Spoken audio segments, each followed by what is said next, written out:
You keep using that word. I don't think it means what you think it means.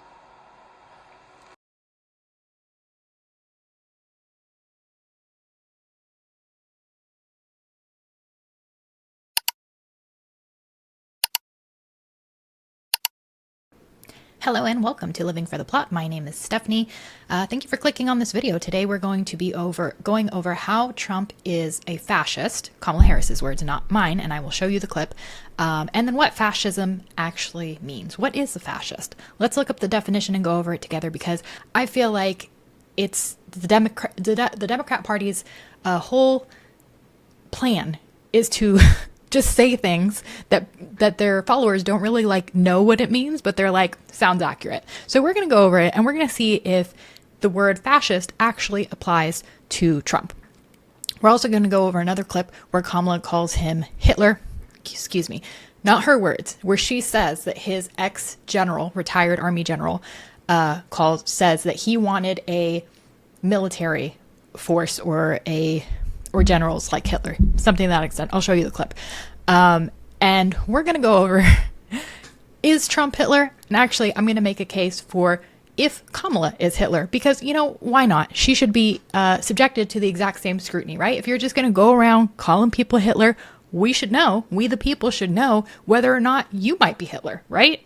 So we're going to see. If you don't agree with me, if you do, leave it in the comments. I want to know. Usually people who disagree with me tend to watch the first 5 seconds, like my intro, and then be like, you're so full of it, and not actually watch the video. Even when they argue with me on a subject I've spent hours researching and then made a video for, and then I'm like, hey, here's the video, so I don't have to keep arguing with you all day. This is all my arguments. And they're like, I'm not going to watch that. And it's like, okay, well then I guess conversation over. But anyways, we're going to watch those videos. It'll be fun. Let's see if we can decide together whether or not Kamala may or may not actually be Hitler. Here's the first clip. It is Kamala saying decisively in a CNN interview, like town hall situation, that she does indeed think that Trump is a fascist.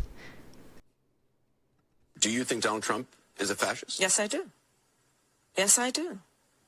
And I also believe that the people who know him best on this subject should be trusted. Okay, so as per usual, that was Kamala saying thing and then proceeding to have a discussion as if thing is reality. Let's see if it is, because who am I? Who am I to say? Let's ask Merriam-Webster. This is the definition of fascism. You can just Google it. Okay, let's read this whole thing real quick and then we will break it down piece by piece. Fascism, noun. A populist political philosophy, and we're going to look up populist too, because I feel like Democrats have been using that as like a dirty word, and I don't think it is or should be. A populist political philosophy, movement, or regime, such as that of the Fascisti, that exalts nation and often race above the individual, that is associated with a centralized autocratic government headed by a dictatorial leader, and that is characterized by severe economic and social regimentation and by forcible suppression of opposition. Okay, so now let's break this down. So right at the beginning, a populist, I can just click on it. Oh, hold on. Now I don't know how to do that. Nope. Okay, it's fine. I have the definition pulled up. I need like a tech person to come in here and tell me how to use my own stuff. It's embarrassing. Okay, a populist political philosophy. Okay, so what does populist mean?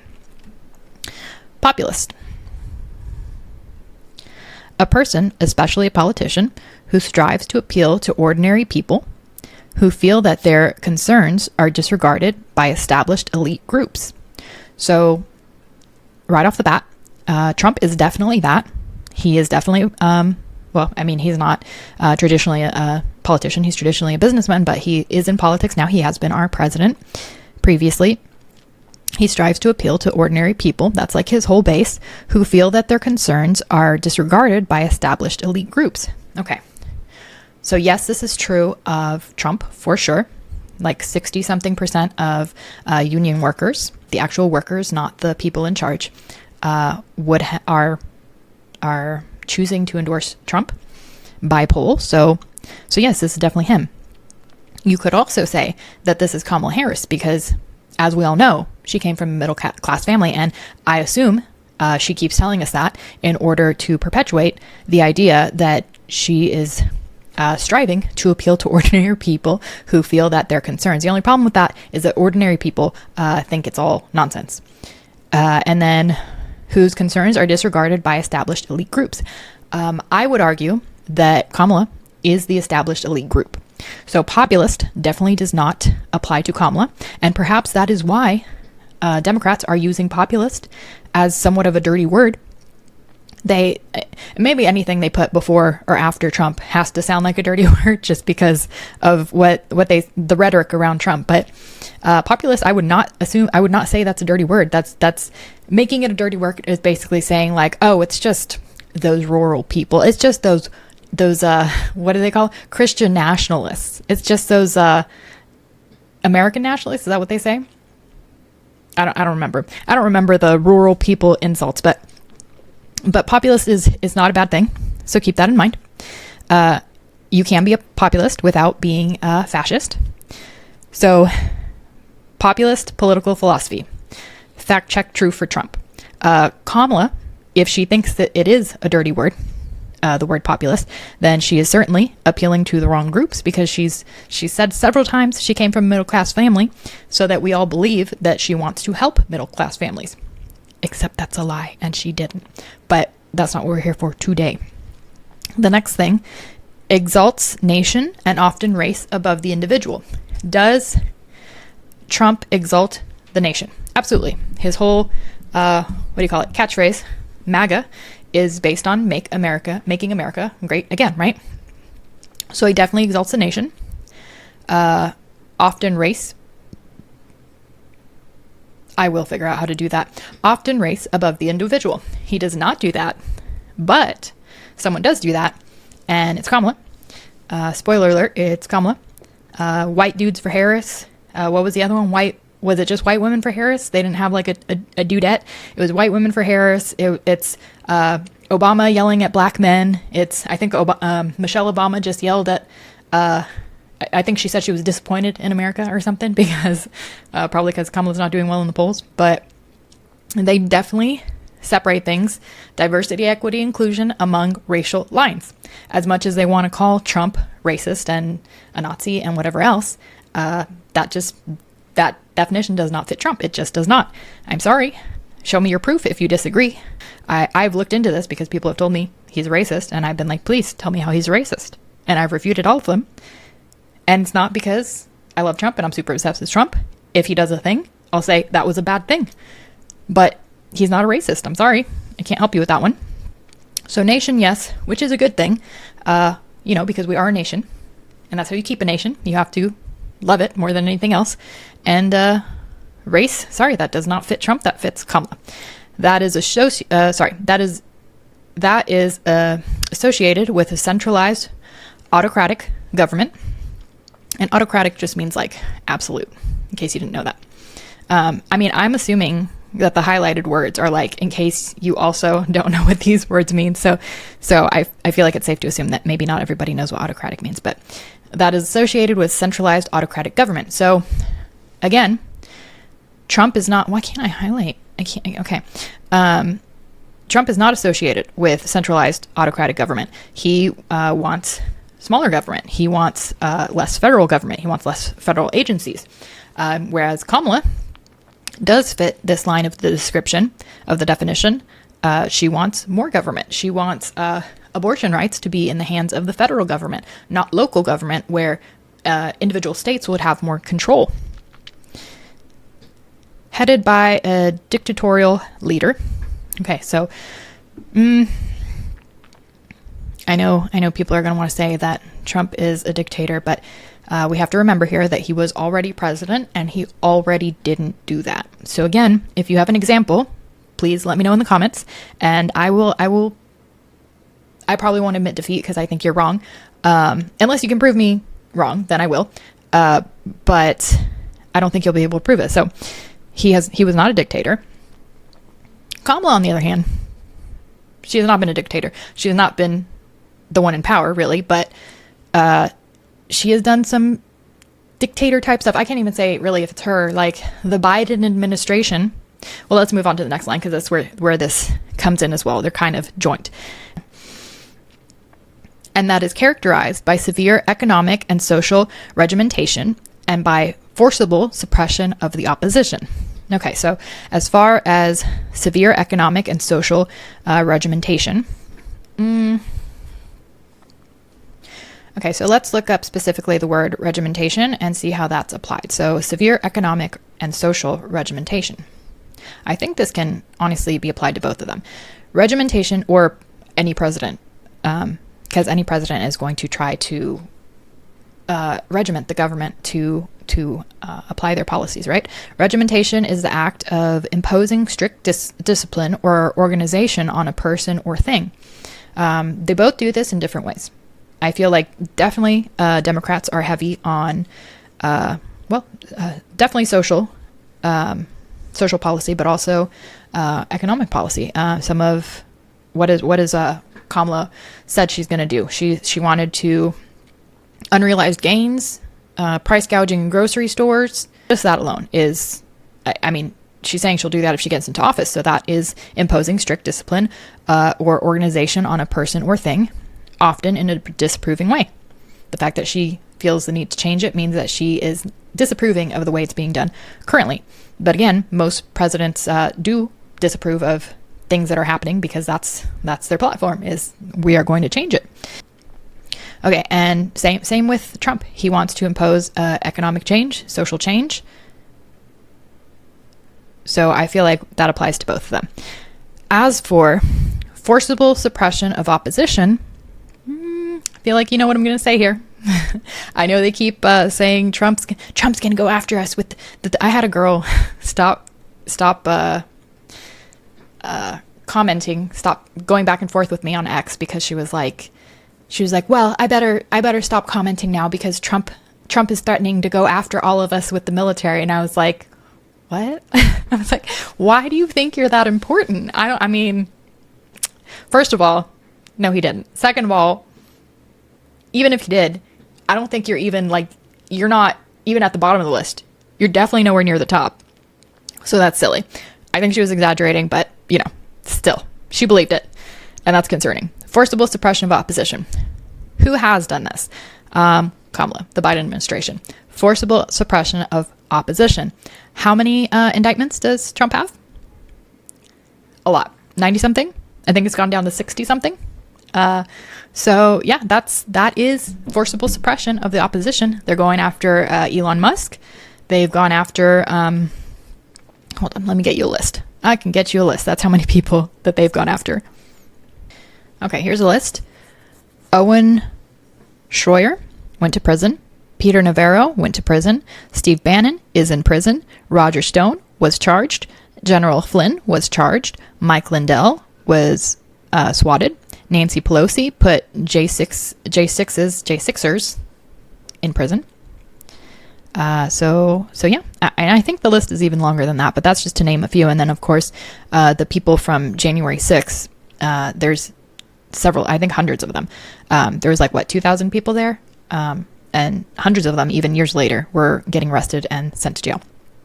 So I would definitely call that, what do we say here?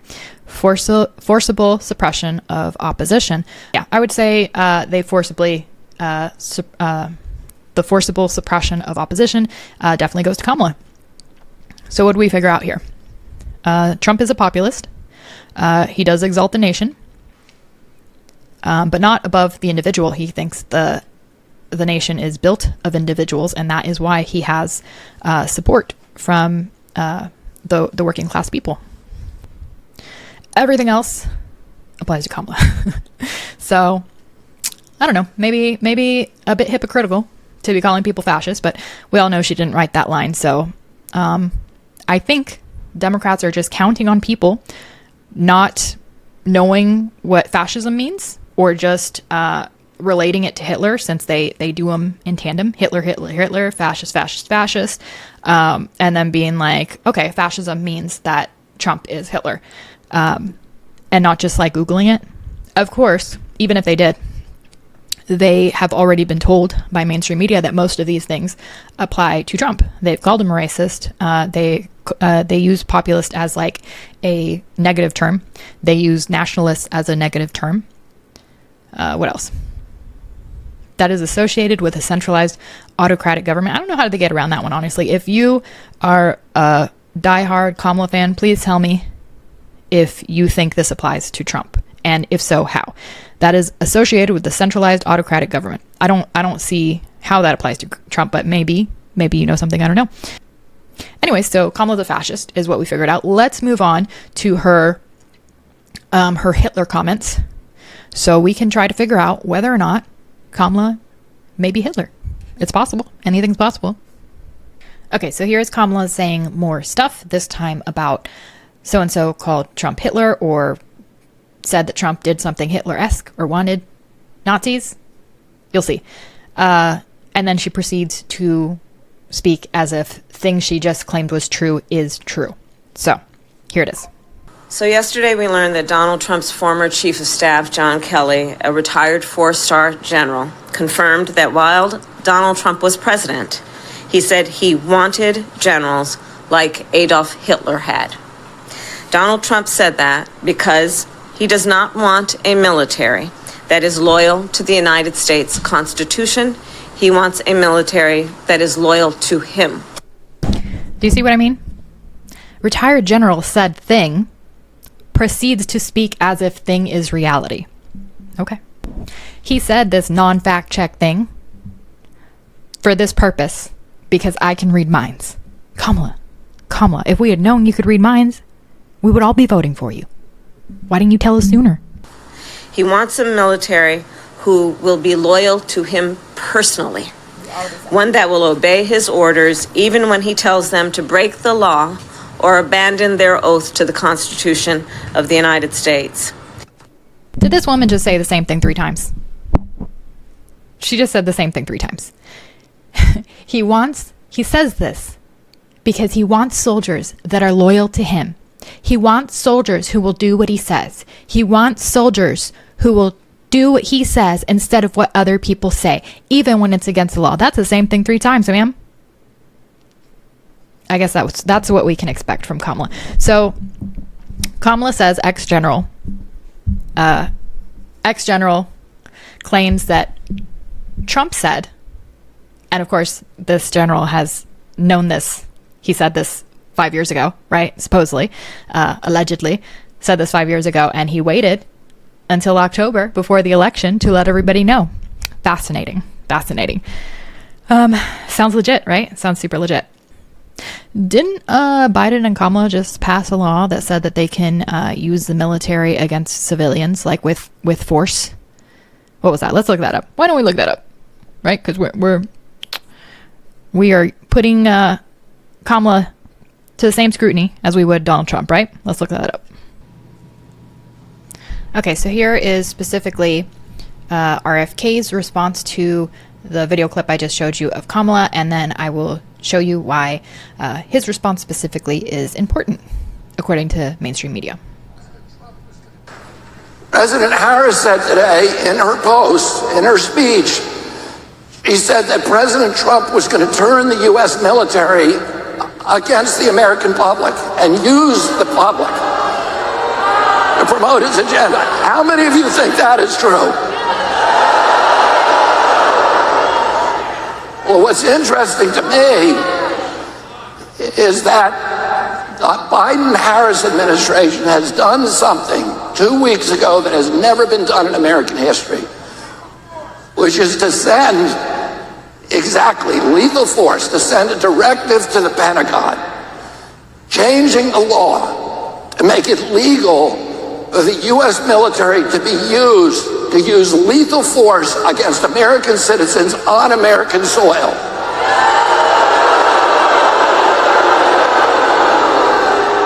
Technically, now it's legal for the U.S. military under this directive. It will become legal for the U.S. military to shoot and kill Americans who engage in political protest because they disagree with policies in the White House. I'm not making this up. Any of you can look it up. This is a Democratic initiative.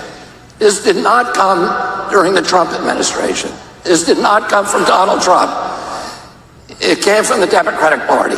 And that's why I left the Democratic Party. Okay, so the reason why, specifically what RFK is saying about this DOD directive, is because if you just look it up like I did, like anybody would after hearing this, Biden-Harris passed law allowing military to use force against civilians. Okay, so that's what I put in Google.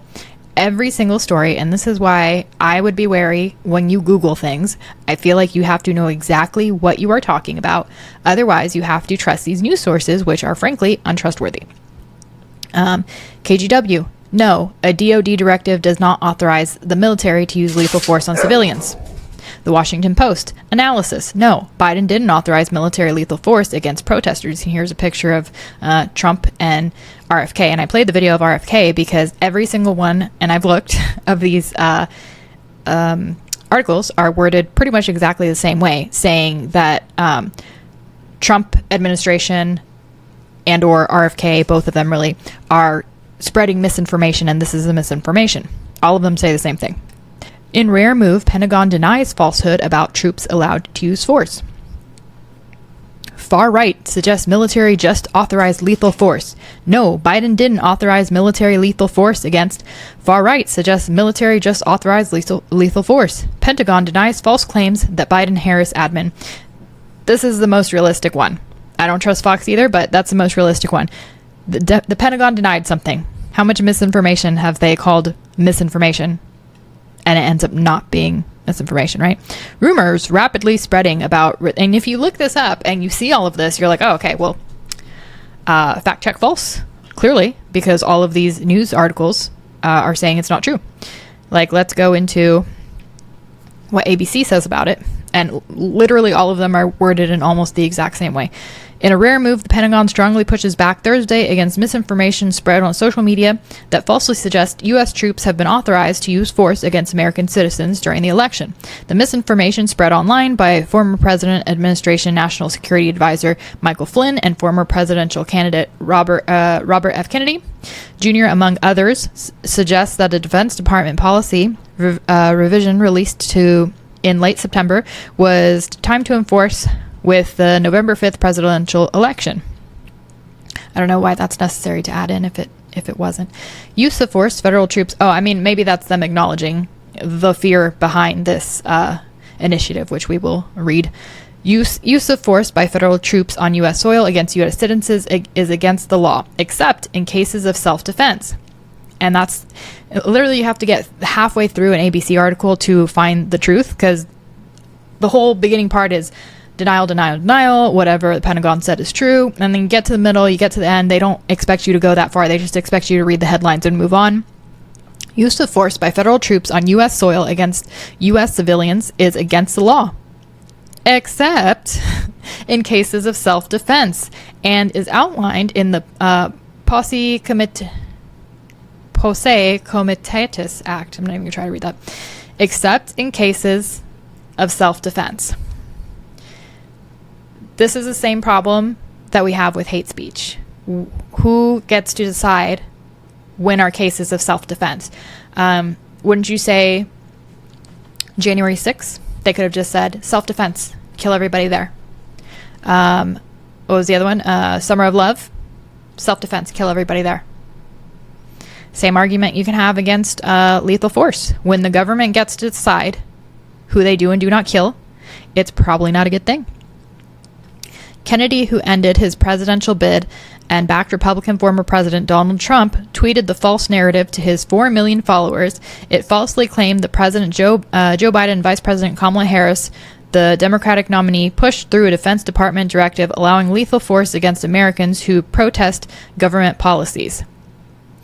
And you see here they put in a little bit of truth with a little bit of what's being suggested so that they can claim the whole thing's a lie, even though they just said, except in cases of self-defense. Using force against citizens is against the law, except in the case of self-defense. So this isn't a complete lie. So as long as the government says that lethal force was for self-defense when it comes to political protests, they are allowed to kill people. Like, it's just being taken to its logical conclusion, and that is the problem being expressed by Trump or Kennedy or whoever they're claiming started this. The revision in question, Department of Defense Directive 5240.01, and it does not allow troops to use force on U.S. citizens. The timing of its release was not related to the election, Pentagon spokeswoman Sue Gao said. Okay. To not allow troops to use force on U.S. citizens, except it just said, except in case of self-defense. So that's a lie. The timing of its release was not related to the election. Okay, I guess you can claim that, but awfully suspicious. The policies concerning the U.S. force by DOD addressed in DOD 5240.01 are not new and do not authorize the DOD to use lethal force against U.S. citizens or people located inside the United States, contrary to rumors and rhetoric circulating on social media. Gao said in a statement to the Associated Press, except in cases of self-defense. The Pentagon regularly updates its directives. This update was intended to align the language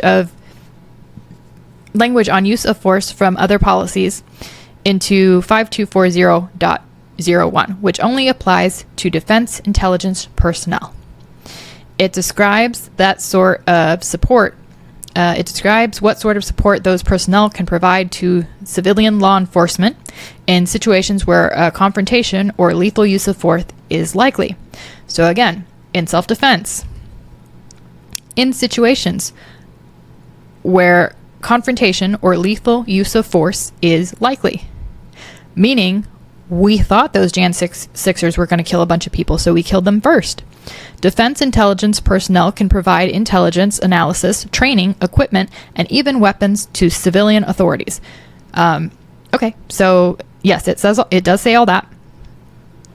So that means the intelligence agencies don't have to kill the civilians themselves. They can just weaponize the police and use them as a military force and be like, go get them Jan 6ers, right? But they are still restricted from using force themselves in those situations. How is that better? How is that better? They can supply them with intelligence, analysis, training, equipment, and even weapon to civilian authorities, meaning police. So you'll give the police intelligence. On January 6th, there's going to be a riot. Watch out for those 2,000 protesters. Protesters. Intelligence, analysis. This is what we think is going to happen. You do what you think is best. Training. Here's some shooting training with these weapons that we're giving you and the equipment we're giving you in case you need to kill anybody. Don't worry about it. But they are still restricted from using force themselves in those situations. Oh, well, thank goodness. Anyway, that's what all the news articles say about this. If you actually look up DOD Directive 5240.01, and it's right here. I'll show you. That's what it looks like. I already have it open over here. I just wanted to show you that that's what comes up when you put in the specific directive. You can look it up yourself. You don't have to listen to all the mainstream media nonsense. And then here it is. This is the same thing. Again, you can look it up. It is right here. It's the first one. You can read the whole thing. But this has the important parts highlighted. So I'm going to look at this. It's under section 3.3, levels of authority. The decision to approve requests for these types of permissible assistance described in paragraph 3.2 to law enforcement agencies and other civil authorities are reserved to the Secretary of Defense. A. Provision of personnel to support response efforts to civil disturbances, which may also require presidential authorization. B. DoD response to chemical, biological, radiological, nuclear, and high-yield explosive incidents. Okay. Assistance in responding with assets with potential for lethality, or any situation in which it is reasonably foreseeable that providing the requested assistance may involve the use of force that is likely to result in lethal force. So everything the ABC article said is true, except they're conveniently leaving out the part where it's like, if we think there might be lethal force, then we're allowed to use it. if we think people might, a protest might turn into a rally, then we can use lethal force. But wait, there's more.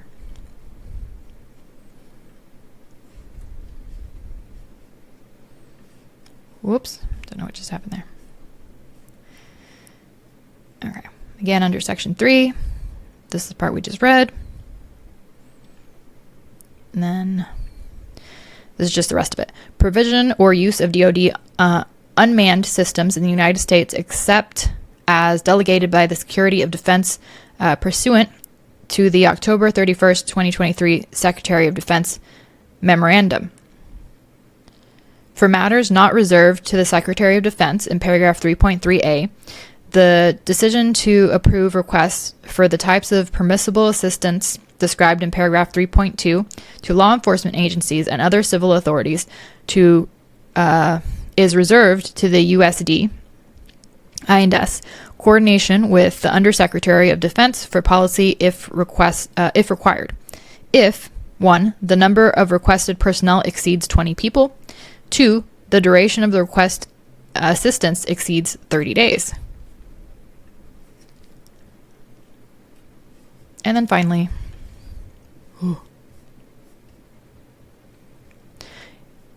Department of Defense Directive, February 25th, 1992. Use of deadly force and the carrying of firearms by DoD personnel engaged in law enforcement and security duties. DoD Directive 5210.56, use of force by personnel engaged in law enforcement and security duties. May 10th, 1969, hereby canceled. DoD Directive 5210.66, carrying of firearms by DoD personnel, March 17th, 1986, hereby canceled. Section 1585 of Title 10, United States Code Title 14, Code of Federal Regulations, Part 108.11, carriage of weapons, current edition, Section 1472 of Title 49, United States Code. Reissuance and purpose. This directive. Reissuance reference A replaces reference B and consolidates policy and procedures for the carrying of firearms and use of deadly force by DoD military and civilian personnel engaged in law enforcement or security duties. 2. Implements the provisions of reference C that govern the carrying of firearms by civilian DoD personnel performing law enforcement and security duties, and reference D and E that apply to the carrying of firearms by DoD military and civilian personnel aboard commercial aircrafts. Authorizes DoD personnel to carry firearms while engaging in law enforcement or security duties, protecting personnel, vital government assets, or guarding prisons. Read for yourself. Biden-Harris, for the first time in American history, just authorized the military and all administrative agencies serving at the pleasure of the president to use lethal force on the American public. Schwaler then told the Animal Farm it was Snowball. Animal Farm reference. Okay. Kamala continues to claim that Trump will use the military against her, against us, the people, the Democratic Party, and yet they're passing laws that make sure that intelligence agencies can arm, train, and guide police officers, especially when lethal force is needed. So I guess you could say, well, that doesn't say specifically protesters. But I mean, it can, right? It can. Like,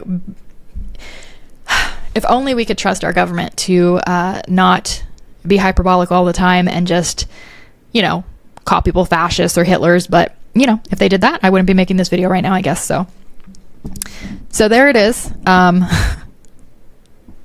Point 1 on could Kamala possibly be Hitler? She's ready and willing to use lethal force while accusing her opponent of being ready and willing to use lethal force. So, point 1.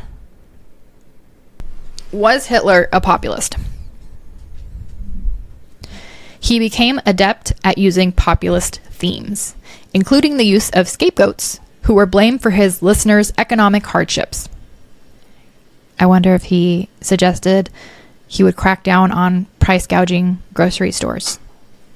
Because it definitely couldn't be inflation. It definitely couldn't be the government borrowing money. It's definitely those price gouging grocery stores, right? He gained notoriety for his rowdy polemic speeches against the Treaty of Versailles. Rival politicians, you mean he was calling people Hitler? Oh, I guess he couldn't. He was calling people fascists, and especially against Marxists and Jews. He hated Jews. I think now's a great time to bring up that Ivanka Trump married a Jewish man. She converted to Judaism and has Jewish children, which means Trump has a Jewish daughter, a Jewish son-in-law, and Jewish grandchildren. Just throwing that out there in case it's important to anybody. As for Marxists, I feel like everyone should hate Marxists. That's probably the one good thing I've ever read about Hitler. You hate Marxists too? Oh my God. We have nothing in common except for that. So let's see. He became adept at using political themes. I feel like that's very vague. That's like saying Trump used the word vermin and Hitler used the word vermin once, so they're basically the same person. So he became adept at using populist themes. Let's see what happens when we Google that. What are populist themes? Populism is a range of political stances that emphasize the idea of the people and often juxtapose this group with the elite. It is frequently associated with anti-establishment, political sentiment. So supposedly Hitler hated communism, Marxism, and yet using that kind of language, fighting for the people, juxtaposed with the people versus the elite groups, that is communist language. So if he hated communism and he hated Marxism, obviously he did not actually believe this rhetoric. He just used it in order to get ahead, in order to gain power. And in reality, he didn't believe this at all. And then the Reichstag, I don't know how to say that right, but Reichstag fire was an arson attack on German Parliament building in Berlin on February 27, 1933. And the reason I bring this up is because many a right-winger has compared January 6th with this burning of the Reichstag. No one knows who did it or why, even today, even though it happened in 1933. But many people speculate that it was actually Hitler who had a hand in doing it, or at least allowing it, in order to persecute his political enemies. And he did, in order to gain power. Somebody benefited off of Gen 6, and it was not Trump. In fact, Biden-Harris attempted to go after him in court because of January 6th. So who did that benefit? I'm not saying, we still don't know who did it or why. We still don't know how many feds were in the crowd, or if there were any. Because they can't disclose that information, much like they can't disclose any information. So who did it? No one knows. Who does it benefit? Definitely Biden-Harris. Who was blamed? The Nazis blamed the communists for the fire. What happened? The fire badly damaged the building and forced the parliament to find a new location. The fire badly damaged. Okay, so hold on. We go back here to populist themes, right? Who is using populist themes but not actually a populist? Kamala. She is saying she's middle-class child, which she isn't. I'm fighting for the people. You need to elect me because I'm not Trump. But she is actually for the elite. All the elite support her. Every celebrity. She is 100% for the elite. Trump has elites in his party. I mean, he has RFK. He has Elon Musk. But he appeals to the working class.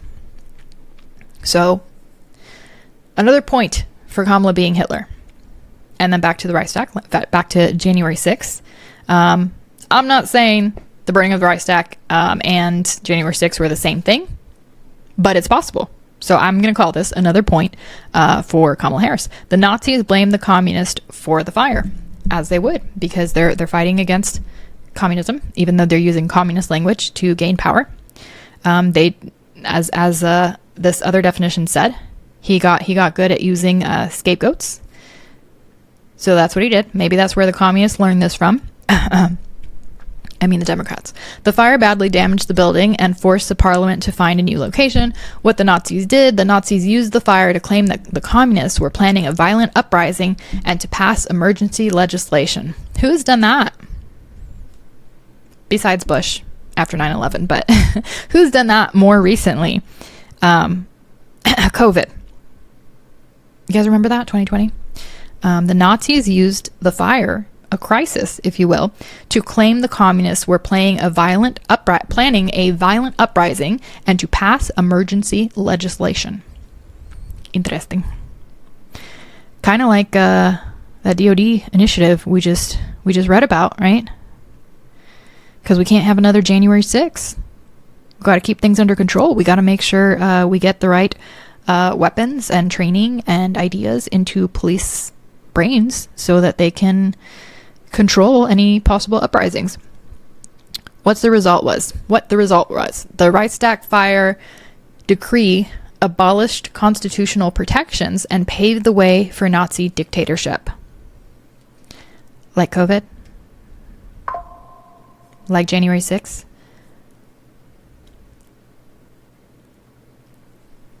So COVID, it's Biden-Harris. Another point for Biden-Harris being Hitler adjacent, a Hitler machine blob, who was tried.